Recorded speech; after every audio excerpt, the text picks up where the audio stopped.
Pinili, marahil ay nakadama ka ng kakaiba, halos hindi nakikitang bigat kamakailan na tila may isang bagay na patuloy na nakapalibot sa iyong isipan at puso. Hindi lang ito pagod, hindi lang ito mabigat na gawain. Mayroong isang espiritual na labanan na nangyayari sa likod ng mga eksena ng iyong buhay. At alam mo ito dahil naramdaman na ng iyong espiritu na may isang bagay na mas malaki na malapit ng magpakita. Ilang beses mo na bang naiisip kung bakit parang may pressure ka na hindi naiintindihan ng iba? Bakit ka nakakaramdam ng tahimik na pag-atake, mga hitsura na hindi nagbubunyag ng lahat, at mga salitang maganda ang tunog ngunit nagtatago ng lason? Hindi ito nagkataon. Ito ang palatandaan na malapit ng mamagitan ng langit dahil sa tuwing sasabog ang katotohanan, unang dumarating ang bigat ng pakikibaka at ito mismo ang dapat mong bigyang pansin. Ang katahimikan ng Diyos ay hindi kailanman kawalan kundi paghahanda. Hindi siya malayo. Inaayos niya ang tanawin, nakapila ang mga piraso at gumagalaw ng mga pintuan na walang sino man ang maaaring buksan ng mag-isa. Sa katunayan, ang tila isang pagkaantala ay isang banal na diskarte. Ang makikita mo mula ngayon ay hindi lamang kaaliwan, kundi ang paglalantad ng kung ano ang nakatago sa mga anino. Ipapabagsak ng Diyos ang mga kalukuhan at ipapakita sa harap ng lahat kung ano ang nalalaman mo na sa iyong sarili. Hindi ka nagkamali, sinusubok ka. At ang pagpapatunay ay hindi magmumula sa mga tao, kundi mula sa langit mismo. Kung ang mensaheng ito ay nakalipat na sa iyo, huwag umalis nang hindi ginagawa ang susunod na hakbang. Mag-subscribe sa channel ngayon, i-activate ang kampanilya at mag-komento 99 upang ipahayag na ang katotohanan ng Diyos ay mahahayag sa iyong buhay. Ito ay hindi lamang isang salita. Ito ay isang panawagan para sa iyo na maging posisyon sa tamang oras.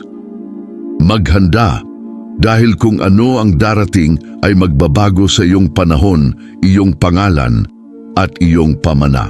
Ang katotohanan ay nasa daan at kapag sumabog ito, walang gaganapin sa sarili nito. Pinili, maaaring nakaramdam ka ng kakaibang presyon nitong mga nakaraang araw. Isang bagay na hindi mo maipaliwanag sa simpleng salita. Hindi lamang ito pagod, hindi lamang pisikal o emosyonal na pagkapagod. Parang may bigat na nakabitin sa paligid ng iyong kaluluwa na nagsisikap na apihin ka ng tahimik. Ang kakulangan sa ginhawa na ito ay hindi sinasadya. Ito ay ang pagmumuni-muni ng isang espiritual na labanan na nagaganap sa hindi nakikita, na lampas sa nakikita ng iyong mga mata. Napapansin mo na ba na biglang lumitaw ang mga nakalilitong pag-iisip ng walang dahilan? Para bang isang mabigat na ulap ang nagtangkang puksain ang iyong pag-asa? Ito ay hindi lamang psikolohikal, ito ay espiritual. May mga puwersa na nagsisikap na ipagpaliban ang iyong paglalakad dahil napagtanto nila kung ano ang dala mo sa loob. Alam ng kaaway na ikaw ay isang panganib sa kadiliman, kaya sinusubukan niyang sirain ang iyong lakas bago ang paghahayag. Ngunit narito ang magandang balita. Kung nararamdaman mo ang bigat na iyon, ito ay dahil may isang malaking bagay na malapit ng ipanganak.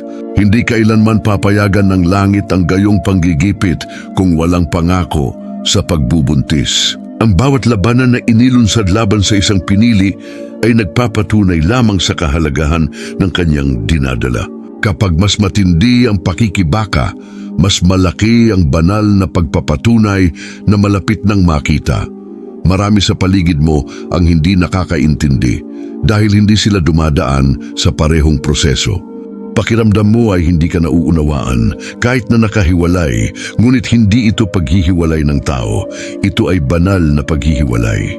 Pinoprotektahan ka ng Diyos mula sa mga kontaminadong kapaligiran upang ang bigat ay hindi maging bilangguan kundi pagsasanay. Ang katahimikan na ito sa paligid mo ay ang paraan ng Diyos upang mapanatili ang namumulaklak sa loob mo. Huwag ikalito ang bigat na ito sa pagkatalo. Ito ang tanda na nakilala ka na sa espiritual na mundo. Nangangahulugan ito na inihahanda ka ng kalangitan para sa isang bagay na mas dakila at ang mga kalabang puwersa ay desperado na nagsisikap na pigilan ang nakasulat na. Ngunit kung ano ang itinakda ng Diyos ay hindi maaaring kansilahin. Pinatunayan lamang sa tamang panahon, huminga ka ng malalim. Ang nararamdaman mo ngayon ay hindi ang katapusan, kundi ang anunsyo na malapit ng magbago ang senaryo. Ang bigat na bumabagabag sa iyo ay magiging patunay din na magpapatunay sa iyong patotoo bukas.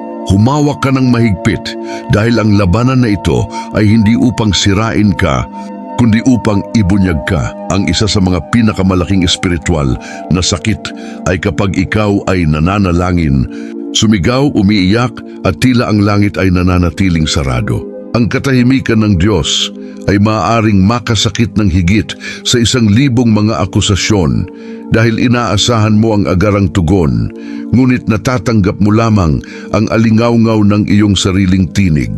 Ngunit ang katahimikan na ito ay hindi pag-abandona, ito ay diskarte. Ang Diyos ay hindi tumitigil sa pakikinig. Itinakda lamang niya ang eksena bago siya magsalita. Napapansin mo na ba na sa panahon ng katahimikan, lumalaki ang iyong pagiging sensitibo? Parang ang bawat detalye sa paligid ay may nakatagong kahulugan. Ito ay dahil sinasanay ng banal na espiritu ang iyong pangunawa. Pinatahimik nito ang panlabas na ingay upang maisaaktibo ang iyong pansin sa kung ano ang talagang mahalaga. Sa katunayan, ang tila kawalan ay isang paanyaya na makita ng mas malalim. Ang katahimikan na ito ay nagsisilbing proteksyon. Kung ang Diyos ay nagpahayag ng lahat ng bagay bago ang panahon, ang mga kaaway ay babangon laban sa iyo ng mas masigasig na mag-aangat laban sa iyo. Yun ang dahilan kung bakit siya ay nag-iingat, naghihintay, nagpapanatili. Ang mahalaga ay hindi maaaring itapon sa harap ng mga taong hindi alam kung paano ito pahalagahan. Pinipili ng Diyos ang eksaktong oras ng pagsasalita sapagkat ang bawat kanyang salita ay susi na nagbubukas ng mga pintuan na walang hanggan. Kadalasan, ang katahimikan ay may kaakibat na kalungkutan sa puso. Sabi niya, nagkamali ba ako? Naligaw ba ako ng landas? Sa katunayan, hindi ka pinarurusahan ng Diyos. Hinuhubog ka niya. Pinatutunayan niya ang kanyang katapatan hindi sa dami ng mga sagot na ibinibigay niya sa iyo, kundi sa pamamagitan ng kumpiyansa na pinapanatili mo kapag walang nangyari. Ang katahimikan ng Diyos ay paghahanda rin para sa kapahayagan. Parang tumigil muna bago sumabog ang isang kanta sa koro. Ang sandali kung kailan ang lahat ay tila tumigil ay eksaktong panimula sa isang makalangit na kilusan na magbabago sa iyong kasaysayan. Ang katahimikan ay ang pag-iensayo para sa pagsabog na darating, kaya't huwag matakot sa katahimikan. Ito ay isang palatandaan na ang kalangitan ay nakahanay sa di nakikita. Sa araw na sinira ng Diyos ang katahimikan, mauunawaan mo na ang bawat segundo ng paghihintay ay kinakailangan. At kapag siya ay nagsasalita, wala nang ibang makakasalungat sa napagpasyahan na pinili. Dumarating ang panahon na nagpasya ang Diyos na ilantad ang nakatago sa likod ng mga huwad ng ngiti at matatamis na salita. Naramdaman mo na ba ang kakaibang pakiramdam na ang isang tao ay hindi eksakto kung sino ang ipinakita sa kanila? Ang kakulangan sa ginhawa sa espiritu ay hindi paranoia, ito ay pag-unawa. At kapag ang mga maskara ay nahulog, walang makeup na maaring mapanatili ang kasinungalingan sa liwanag ng katotohanan. Ilan ang nagtangkang bumuo ng mga salaysay tungkol sa iyo, na nagpipinta ng iyong imahe gamit ang mga baluktot na pintura. Nag-uusap sila na parang alam nila ang tungkol sa buhay niya, ngunit nagpakalat lamang sila ng mga intriga. Ngunit may panahon na ang kalangitan mismo ay umiihip at ang mga imbentong kwento ay gumuho. Ang mga kasinungalingan ay maaring tumakbo ng mabilis, ngunit ang katotohanan ay laging dumarating na may bigat ng kawalang hanggan. Kapag nagpasya ang Diyos na makialam, ang mga huwad na kaalyado ay nahahayag. Ang mga taong dati ay nagpapakita ng kanilang sarili na sumusuporta. Ngayon ay hinahayaan na ang mga kontradiksyon na mawala. Ang malilit na kapintasan sa kanilang mga salita ay nagsisimulang magbigay daan sa kanila. Para bang ang kanilang sariling mga bibig ay naging saksi laban sa kanilang mga kalokohan. Walang sinuman ang nagtataguyod ng isang pagkatao na matagal nang hindi umiiral at ikaw, pinili, ay nagsisimulang mapansin ang mga palatandaan. Ang mga pag-uusap ay nagbabago ng tono. Ang dating matatag na hitsura ay lumihis at ang mga saloobin ay hindi na tumutugma sa mga talumpati. Ang lahat ng ito ay langit na nagbubuwag sa teatro ng tao. Ang dating protektado ng mga anino ay ngayon ay naiilawan ng isang paghahayag na hindi na maitatago. Maaring masakit ang prosesong ito dahil kung minsan ang mga taong malapit sa iyo ang lumiliko na naiiba sa pinaniniwalaan mo. Ngunit maunawaan, mas mahusay na isang mahirap na katotohanan kaysa mabuhay na nakulong sa isang komportabling ilusyon. Pinapayagan ng Diyos na mahulog ang mga maskara, hindi upang saktan ka, kundi upang palayain ka mula sa mga alyansa na hindi kailanman tunay. Ang pagbagsak ng mga maskara ay ang tagapagpahiwatig ng isang bagay na mas malaki, ang propetikong pagkakalantad. Kung ano ang itinayo sa kasinungalingan ay hindi nakayanan ang pagsubok sa panahon ng Diyos. At kapag ang katotohanan ay nagsimulang mag-implode ng mga disguises, ito ay isang palatandaan na ang pagpapatunay nito ay malapit na. Sa mga sandaling hindi na basta-basta nagmamasid ang kalangitan, ang Diyos ay pumapasok sa eksena, hindi upang magbigay ng isang simpleng ginhawa, kundi upang ibalik ang mga talahanayan sa harap ng lahat. Pinabagsak niya ang mga estruktura na nakatayo lamang sa hitsura. Inilalantad kung ano ang nakatago at inihayag na ang kanyang laban ay hindi kailanman nawala ng kabuluhan.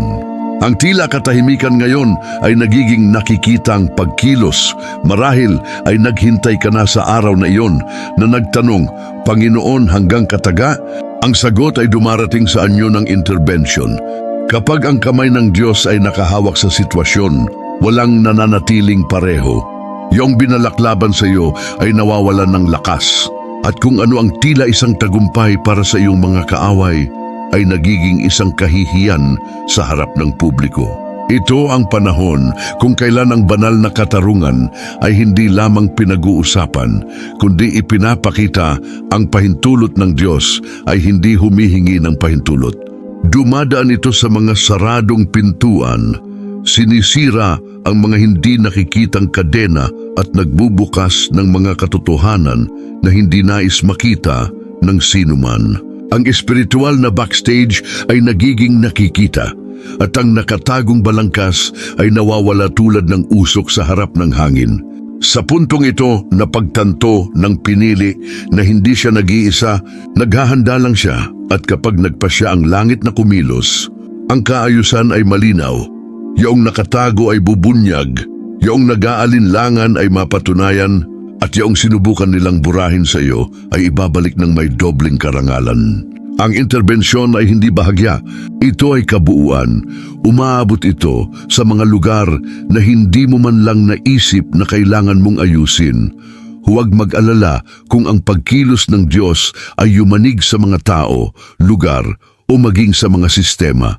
Hindi siya pumupunta upang mag-isip, siya ay dumating upang muling itayo. Ang nakatayo ng walang pundasyon ay dapat na bumagsak, sapagkat ang totoo lamang ang nananatili. Ito ay mahirap, ngunit kinakailangan, sapagkat ang itinaas ng Diyos ay pinananatili. Ngunit ang tao ay hindi lumalaban sa banal na hininga, kaya humawak ng mahigpit. Ang banal na interbensyon ay hindi lamang tungkol sa iyo, ito ay tungkol sa lahat ng tao sa paligid ng iyong kwento. Kapag ang Diyos ay kumikilos, walang sinuman ang maaring baliwalain ito. Pinatutunayan niya ang pinili, hindi sa lihim, kundi sa harap ng mga mata ng lahat. At siyang magiging simula ng isang pagbabago na magmamarka sa kanyang buhay magpakailanman. Pinili, maaring tila may ilang kasinungalingan na hindi pinarusahan. na ang mga di makatarungang akusasyon ay nakalimutan. Ngunit may korte na hindi nagkakamali at dito ay walang butas para sa kasinungalingan. Ang makalangit na paghatol ay hindi nakasalalay sa mga tagapagtaguyod ng tao. Hindi ito mabibili o manipulahin. Kapag ang Diyos ay nagutos, ang kanyang salita ay isang pangungusap na umaalingaw-ngaw sa buong kawalang hanggan.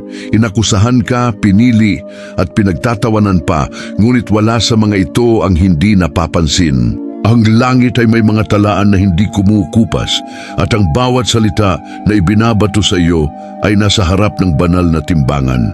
Kung ano ang sinabi na nakasakit sa iyo ay magiging pagsubok laban sa mga naghasik ng kawalang katarungan. Ang oras ng panlalait ay nagbibigay daan sa oras ng pananagutan.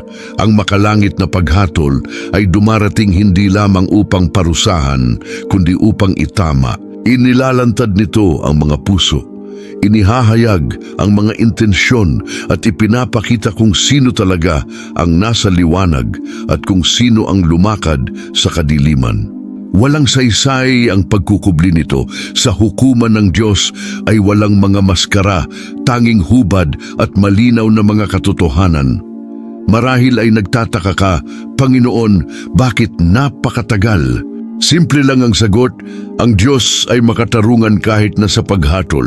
Naghihintay siya ng tamang panahon para walang magsabi na may ulan na. Kapag kumikilos siya, walang pag-aalinlangan, kinikilala ng lahat na ito ay katarungan, hindi paghihiganti, at narito ang lihim. Ang parehong paghuhusga na kinukondena ang kasinungalingan ay nagpapatunay sa pinili. Habang ang ilan ay nahuhulog sa ilalim ng bigat ng kanilang sariling pagmamataas, ikaw ay itinaas bilang isang buhay na patotoo ng katapatan ng Diyos. Ang dating kahihiyan ngayon ay nagiging yugto ng kadakilaan. Ang paghuhukom sa langit ay darating hindi upang sirain ang iyong buhay, kundi upang linisin ang daan sa harap mo. Ang katarungan ng Diyos ay hindi nabigo. At kapag ito ay ipinahayag, walang sino man ang makakapaglaban. Ang baluktot ay muling isusulat at ang iyong pangalan ay aalalahanin, hindi dahil sa mga paratang, kundi dahil sa tagumpay na itinakda sa langit. Pinili, may sandali na ang katotohanan ay hindi nagbubunyag ng sarili sa banayad na paraan, ngunit sumasabog tulad ng kidlat na pumuputol sa madilim na kalangitan. Ito ang sandali kung kailan wala nang maitatago, kapag ang lahat ng mga kalokohan ay nabubulok sa bigat ng banal na paghahayag. Ang kasinungalingan ay maaaring labanan kahit sandali, ngunit kapag dumating ang katotohanan, dumating ito na may lakas ng bagyo, imposibleng mapigilan. Napapansin mo na ba kung paano lumitaw ang maliliit na bitak sa mga gawa-gawang kwento? Una, lumitaw ang mga hindi pagkakapare-pareho, pagkatapos ay ang mga kontradiksyon, hanggang sa wakas ay gumuho ang buong istruktura. Ang pagsabog ng katotohanan ay hindi unti-unti dumarating ito na parang isang avalanche na nagpapabagsak sa lahat ng bagay na itinayo sa ibabaw ng panlilinlang. Masakit ang prosesong ito para sa mga taong nagtangkang magtago sa likod ng mga maskara. Ngunit para sa napili, ito ay nagpapalaya. Ang mga vegan na nagpilingan na sa iyo sa katahimikan ay ibubunyag ng malakas. Kung ano ang nag-aakusa sa iyo sa likod ng mga eksena ay tutuligsain sa harap ng lahat. Hindi pinahihintulutan ng langit na magkaroon ng huling salita ang kasinungalingan kapag nakataya ang pangako nito. Kapag lumabas na ang katotohanan, wala nang babalikan. Ito ay pedestin punto ng hindi na pagbabalik. Ang sino mang nagtangkang baluktot ang kanyang imahe ay kailangang harapin ang realidad. Sino man ang nagtangkang patayin, ang kanyang ilaw ay maliwanagan ng parehong paghahayag na sinubukan niyang iwasan. Ito ang sandali kung kailan ipinapakita ng Diyos na tapat siya sa pagpapatunay sa mga nagtitiwala sa Kanya. Ang pagsabog ng katotohanan ay hindi lamang nagpapabagsak sa huwad, kundi nagpapalakas sa totoo. Ang iyong paglalakbay, ang iyong pananampalataya at ang iyong integridad ay makikita sa isang bagong liwanag. Kung ano ang dating pag-aalinlangan tungkol sa iyo ay magiging isang pampublikong saksi. Ang Diyos ay kumikilos hindi lamang upang linisin ang iyong kasaysayan, kundi upang itaas ang iyong buhay bilang isang buhay na tanda ng kanyang katarungan. Maghanda, dahil ang pagsabog na ito ay hindi darating ng maingat. Ito ay magiging napakalakas na kahit na ang mga hindi naniniwala ay kailangang kilalanin ito. Ang katotohanan na nakaimbak sa langit ay ilalabas sa lupa at walang makapipigil dito. Darating ang panahon na ang kaaway mismo ang nag-aaway sa kanyang sariling mga salita. Sa puntong ito, ang mga talakayan ay nagsisimulang magbunyag ng higit pa kaysa sa nararapat. Ang mga taong dati ay may kontroladong diskurso ay biglang naglabas ng mga katotohanang matagal nang nakatago. Yendengda, enay gatindit, kusang loob na pagtatapat na ginagamit ng langit bilang isang kasangkapan upang ilantad ang okultismo. Nakakita ka na ba ng isang tao na sumasalungat sa kanyang sarili sa kalagitnaan ng isang pag-uusap? Parang hindi na kayang tiisin ng dila ang kasinungalingan. Ang isang lihim ay nagsisimulang dumulas sa mga bitak at kahit na sa mga sandali ng galit o kawalang ingat, ang katotohanan ay lumalabas. Ito ang katuwiran ng Diyos. Kaniyang ginagawa ang bibig niyaong nagsusumbong sa inyo na maging saksi laban sa Kaniya. Ang mga nagbubunyag na talakayan na ito ay maaaring mangyari kahit saan sa publiko, bilang isang pamilya, sa trabaho. Hindi mahalaga ang sitwasyon dahil hindi ikaw ang pinipilit ang sitwasyon. Ang banal na espiritu ang namumuno na nagpapahintulot sa bawat kontradiksyon na maging pagsubok. Kahit na ang mga nagtangkang ilibing ka ay kailangang aminin sa harap ng lahat na ang kwento ay hindi tulad ng sinabi nila. Ang pinakakahangahangang bagay ay hindi mo na kailangang itaas ang iyong boses. Ang hinirang ay hindi nagwawagi sa pamamagitan ng pagsigaw, kundi sa pamamagitan ng katibayan na nagbibigay liwanag ang langit. Habang ang iba ay nagkakagulo sa mga katwiran, naninindigan ka dahil alam mo na ang katotohanan ay hindi nangangailangan ng labis na pagtatanggol. Ito ay nakatayo ng mag-isa. Ang mga paghahayag na ito, kahit na dumating ang mga ito sa hindi komportabling paraan, ay bahagi ng proseso ng banal na pagpapatunay. Nantayang nakatago ay hindi mananatili sa kadiliman sapagkat dumating na ang oras ng Diyos. At kapag nagpasya siyang ilantad, kahit na ang mga detalye na hindi naisip ng sinuman ay nagsisimulang mag-ugnay, kaya huwag matakot kapag may mga pagtatalo. Hindi sila mga bitag laban sa iyo, sila ay mga plataporma para lumabas ang katotohanan. Ang mga hindi kusang loob na pagtatapat, mga kontradiksyon sa publiko at mga salitang itinapon sa init ng damdamin ay magiging mga palatandaan na ang kanyang tagumpay ay nadikrina, pinili. Kapag nagpasya ang langit na kumilos, ang mga kasinungalingan na dating tila matibay ay nagsisimulang gumuho tulad ng buhangin na dumadaloy sa kanilang mga daliri. Hindi mahalaga kung gaano kahusay ang mga kwento ay binuo o kung gaano karaming mga tao ang nagsama-sama upang mapanatili ang mga ito. Nang walang pundasyon, hindi sila tumayo. Ang katotohanan ay dumarating tulad ng isang malakas na hangin at ang mga pader ng panlilinlang ay gumuho sa harap ng mga mata ng lahat. Marahil ay nakita mo na ito na nangyayari. Ang mga taong pumasa sa tiwala ay biglang nawalan ng maskara sa kanilang sariling mga kabiguan. Ang tila matatag ay isang fasad lamang. Sa puntong ito, ipinakita ng Diyos ang kanyang kamay. Sinisira ang bawat bulok na pundasyon upang walang mananatiling nakatayo ng walang katotohanan. Ang dating disguise ay bumagsak at ang kahungkagan ay nagiging imposibleng itago. Ang mga kasinungalingan ay may petsa ng pag-expire. Bangin mapanlin lang hiraha suludhin pipira ka panahon, kundi diri hiramaka kalampas habag at hanustisyahan Diyos.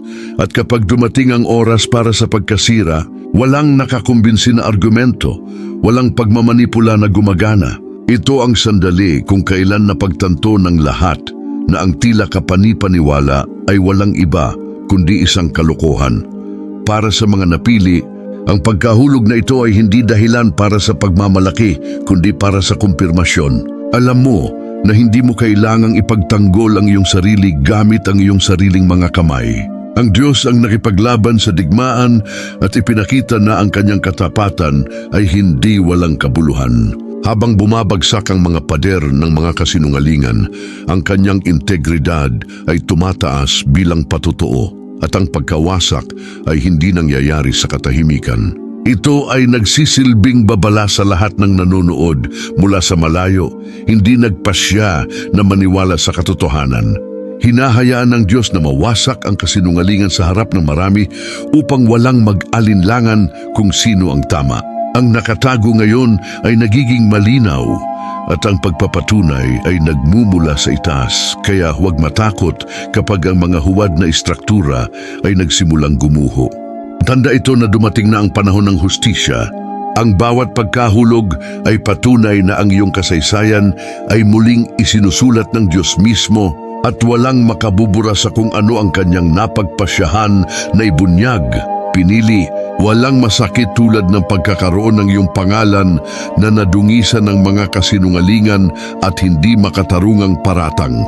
Ang bigat ng paghuhusga para sa kung ano ang hindi mo pa nagawa ay maaaring mapunit ang iyong kaluluwa at mag-isip ka kung ang katotohanan ay lalabas sa. Ngunit narito ang pangako. Hindi lamang inilalantad ng Diyos ang panlilinlang, ipinanumbalik din niya ang pangalan nito.